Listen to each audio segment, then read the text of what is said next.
All aboard for the transcribed premiere production, The Cruise of the Poll Parrot, that thrilling, exciting story of the sea. In our last adventure, we left Captain Dalton, Dickon, and his Poll Parrot, and Johnny Robbins in Mr. Grange's cabin. Ezra Grange has just insisted that Johnny, who was left by Testi in a cask on board the Poll Parrot, be sent home on the first returning ship they meet, simply because he apparently doesn't like the boy's name. Immediately afterward, Grange discovered his own sister, Sue, stowed away in his sea chest. It is now just a few moments later, and Grange is furiously addressing his sister. Sue, you are without question of doubt the most headstrong little girl I've ever known. You deliberately disobeyed your parents' wishes and mine. Well, I never have gotten what I wanted. I knew the only way I could go on one of these cruises was to go by myself. You'd never take me. This means simply that you will have to go back home on the first boat we meet, just like the boy. Avast, Mr. Grange. You can't send the girl back on a strange craft all by herself. Mr. Dalton, this is my ship, and I'm perfectly capable of taking charge of my own affairs. And I'll thank you not to meddle in them. Blow me down. Mr. Grange, I'll have you know I'm master of this ship, and who sails on her is my business. Why this talk of sending the lad back to port because you don't like his long first name is a lot of nonsense. His first name doesn't have anything to do with it. I won't have anyone on my ship named Robbins. And why not? None of your business. Well, there is evidently something about this cruise other than whaling. I wish you would explain it all to me before I signed on as skipper of this craft. But you're the owner, and I suppose you know what you're doing. Now you're acting sensible, Captain Dalton. Well, we'll send them back as soon as we hail a ship. But where do you want the lad to bunk in the meantime? But I don't think you should send either one of us back. Now, you stay out of this. Keep the boy in your cabin, Captain Dalton. I'll take care of my sister. Dickon, what are you standing there gaping at me for? Take that parrot and get on deck. Aye, aye, sir. I'm sorry, sir. Come along, Johnny lad. We'll go on deck.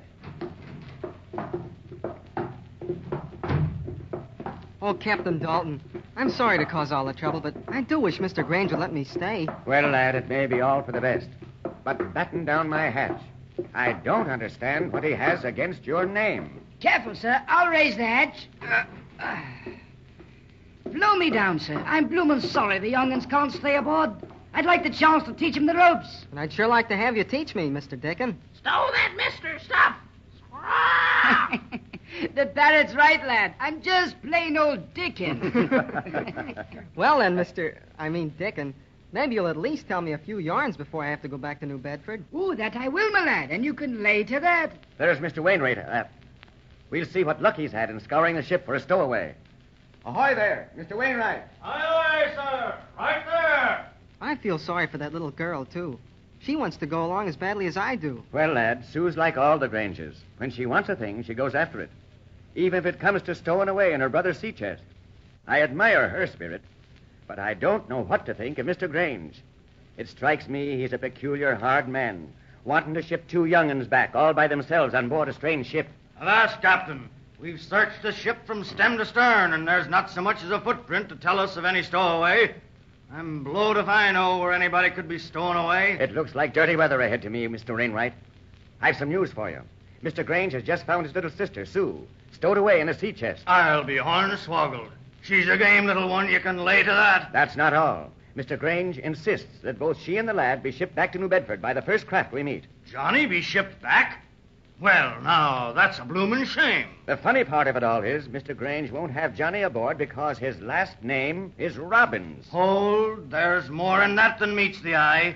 There's some reason for that. I wish little Sue and I could have stayed aboard. We'd have had lots of fun, I bet. Strike me sails. I think the lad's liking the little girl. Oh, no. That's not it. It's just, well, she just seems to have a lot of courage and everything. I think she'd be almost as much fun as another boy. You can't fool me. There's a trim schooner in the offing. Old Poll Parrot thinks she's a trim schooner, Johnny lad, and that you've taken a liking to her.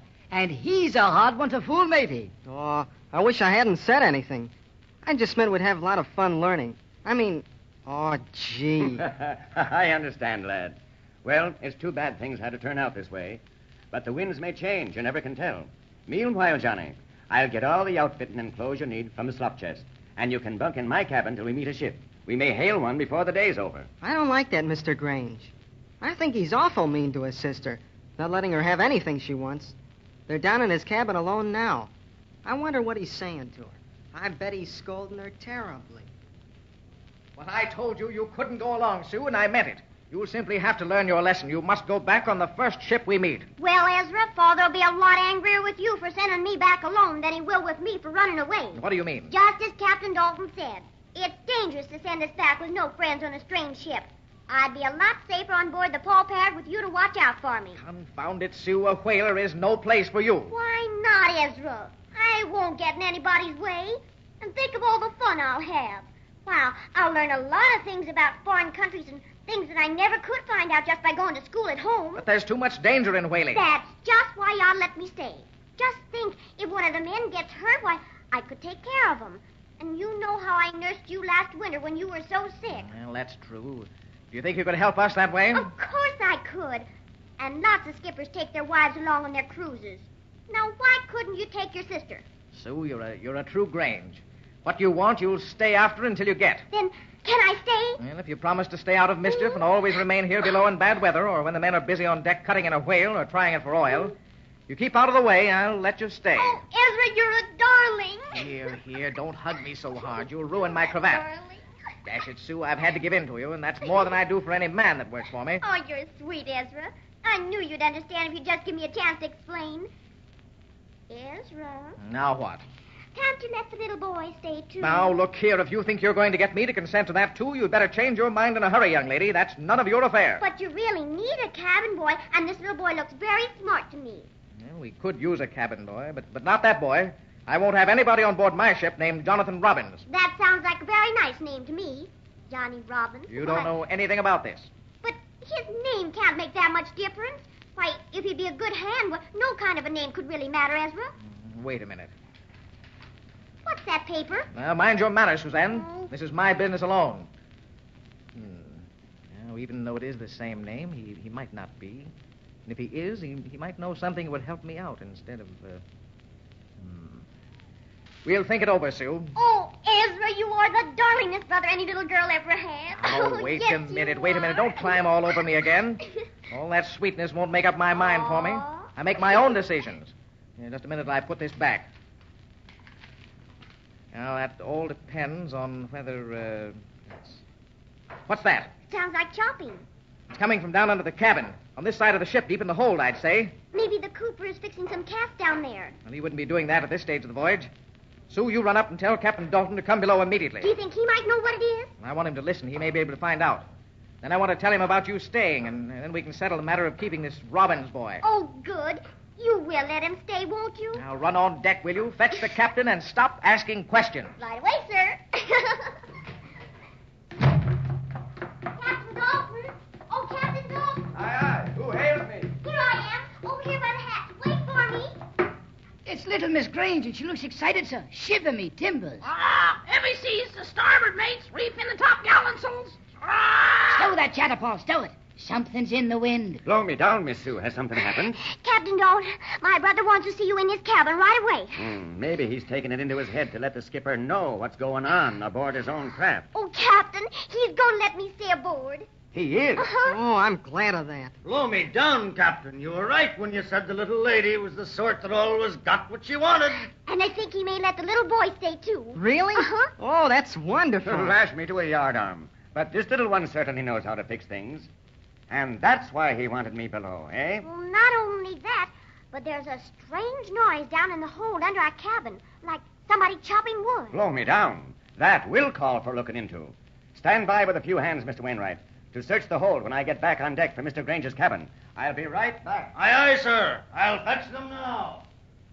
You made him let me stay, Miss Grange. I think that's just too good to be true. I don't know just how to thank you. Oh, that's all right, Johnny. And you mustn't call me Miss Grange. All my friends call me Sue, and we're going to be friends, aren't we, Johnny? Gee, I hope so, Sue. My hat's off to you, miss. You can do more with a gentleman than the captain himself. Sink me, but I think you ought to be a lady skipper. Smooth sailing ahead, me hearty. Smooth sailing. I wonder what that noise in the hold is. Maybe old Testi managed to stay aboard after all. If he did, he's giving himself away this time. They'll find what he's stowed away now, and you can lay to that. Well, I must be getting off. So long, me hearties. So long. Good luck to you. See you later, Dickon. But, Sue, how did you ever get Mr. Grange to let me stay aboard? Well, I didn't have anything to do with that. He just changed his mind all of a sudden, that's all. Why, I wonder? Well, we were talking about you, and then he took out a big paper out of his waistcoat pocket and unfolded it and looked at it and talked to himself for a minute. And then he said he'd see about letting you stay. But what kind of a paper was it? Oh, it was sort of funny. It looked real old and like some kind of a map. A map? Yes, and the funniest part of it all was this. He wouldn't let me look at it. He said it was none of my affair. But I couldn't help seeing the one corner of it, and 2 names were written on there. What were they? Well, one was real scratchy, and I couldn't make it out from where I was standing, but the other one I saw plainly, and it was your name. My name? On Mr. Grange's map? Yes, isn't that strange? It was written very clearly, Jonathan Robbins, and after it was a harpoon and a fork with 3 prongs on it. Why, Sue, that's the signature of my father.